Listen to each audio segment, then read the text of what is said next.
It's a fallacy that when you buy an IPO, it's cheap. Please remember this. All IPOs are at a premium. All IPOs are expensive. All IPOs are not what everyone thinks it is, that it's gonna go up on the first day. Not all IPOs go up on the first day.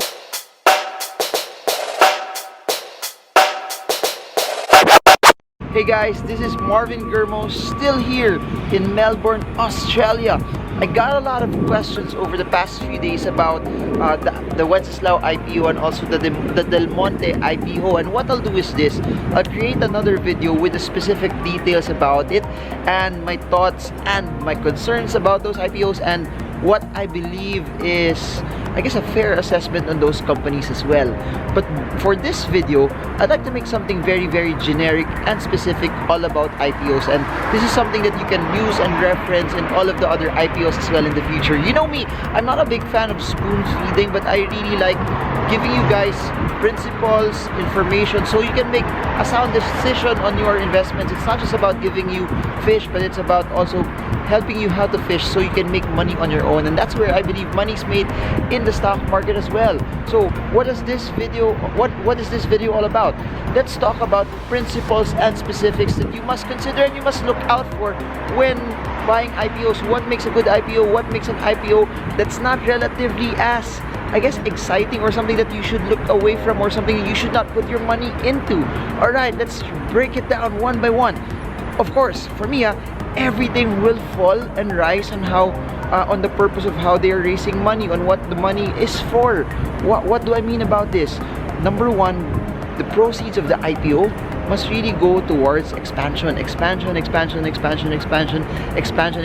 money must be used to make the business grow bigger, wider, stronger. You want to invest in a company that when they release the money, when they get the money, it will be used to make their company even bigger, similar to what Pure Gold did. Pure Gold did an IPO.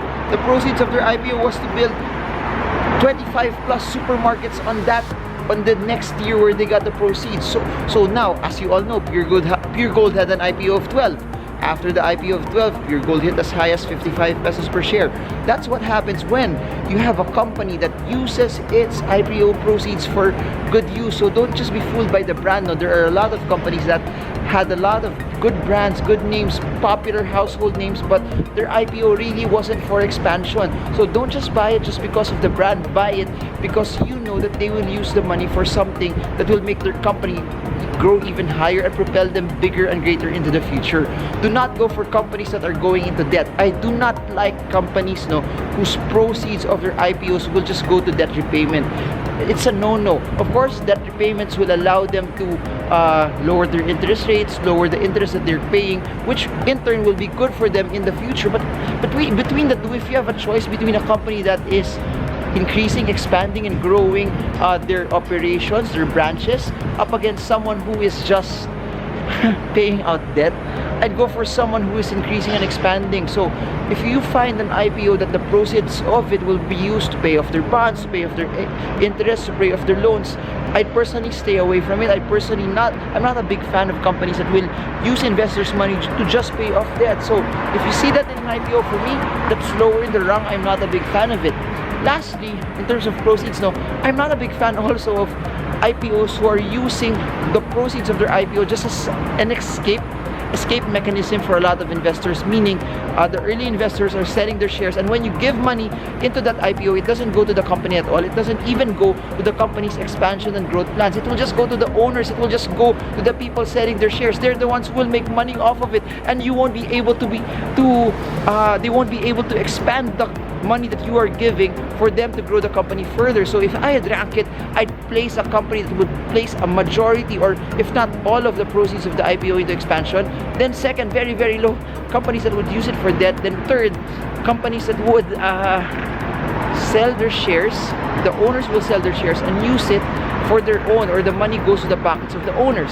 Next, so now you know that we want something for expansion. Then I will see what will be the expansion for.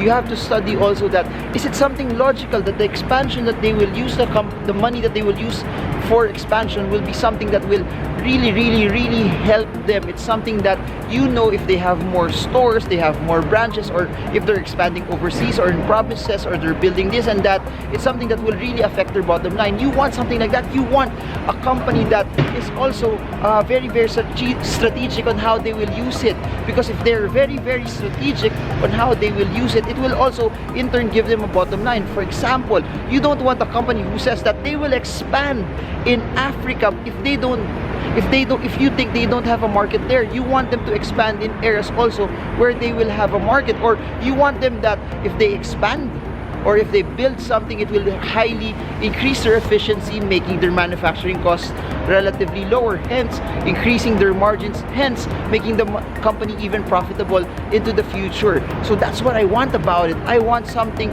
that when, as I study, I break down the proceeds of the IPO, it would be something that will be very good, and it would make the price of you buying into the IPO very rosy as well.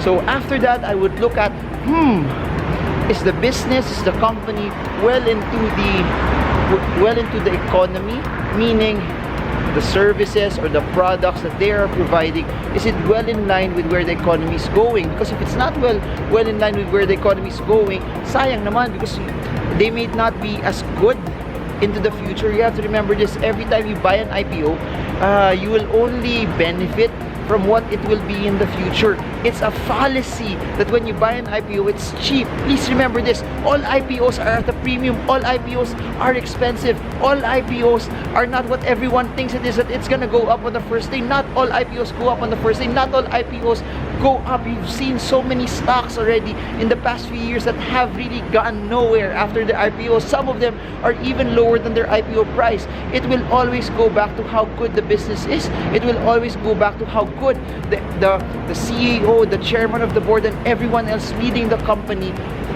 who will make the company run well. It will go back on how they run it and make it good. So please don't be deceived that every IPO will do well. A lot of IPOs also have done their fair share of drops and have not even gone up over the past few years. So that's how I will segment it. I will actually look on how the business is actually running.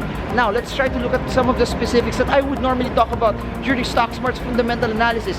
Number one, you want a company that's good, growing. You go back to the financial statements. If the digits, the numbers, the ratios are saying that income, sales are increasing as well, then after that I would look at the debt of the company. How leveraged are they? Do they have too much debt? Then I would look at their liquidity as well. I would see how much assets do they actually have. Should sales and income not be so good for them to be able to support all of the expenses and all of the liabilities that they have? Do they have enough assets to cover rent? Should things not go so well, do they have enough assets to pay off their employees? Should things not go so well as well? Then I would also look at how efficient they are into their earnings. I would want a company who is efficiently converting the equity that they have into earnings as well. The more efficient they are, the better. Now, so if that's all checks, no, if everything in that perspective is something that's good, if everything in that perspective is something that will compel you to buy, if something in that perspective is something that will push you because you think and you know that it's a really good company, then the next thing that I will look at is price. I will look at valuations. I will look at how cheap is the stock up against other companies that are the same, that are doing a similar product or service. Then it has to come down also, is the valuations very attractive, or are they pricing it way expensive, or is it priced to a point where it's a good company, but wait a minute, it may not be as sulit in terms of buying it? Because you have to remember this: there are times naman after the IPO, you really like the company, that it would dip. So when it dips, it becomes relatively cheaper as well. So when it becomes relatively cheaper, that would be one of the best times for you to start coming in. You have to remember, it all boils down to buying a good company and buying it at a good price, and buying it at a price where it will be amazing, that you will get a larger margin of return as well. So you must be sensitive about that. So please remember, it's all about buying a company that's growing and good, and also part of the economy that we have, but it's also cheap as well. So now what I'll do also is this: I'll try to compare against similar IPOs, against similar companies, how they have performed, and how will there be any threats compared to up against the competitors that they have.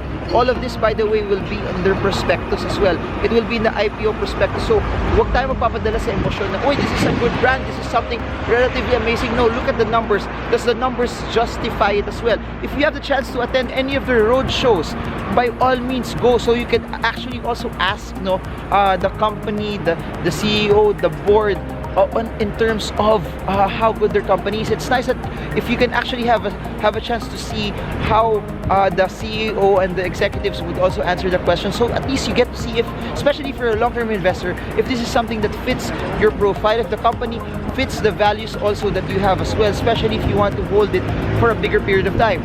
Next and lastly, please remember this.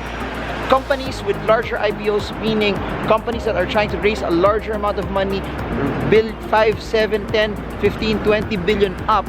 Of course, you have to understand, the larger the IPO, it means that it's harder for it to move up on days during the IPO, because there's a lot of shares moving. It will be hard for it to go up and at a very, very rapid rate. Yung mga stocks that go up very, very fast, those are the small IPOs. Those are stocks where there's just a small amount of peso value sold. As there's a small amount of peso value sold, it's easier for the stocks to move, and then it will just go up relatively faster because there's just small number of shares that are being passed around. So that's it.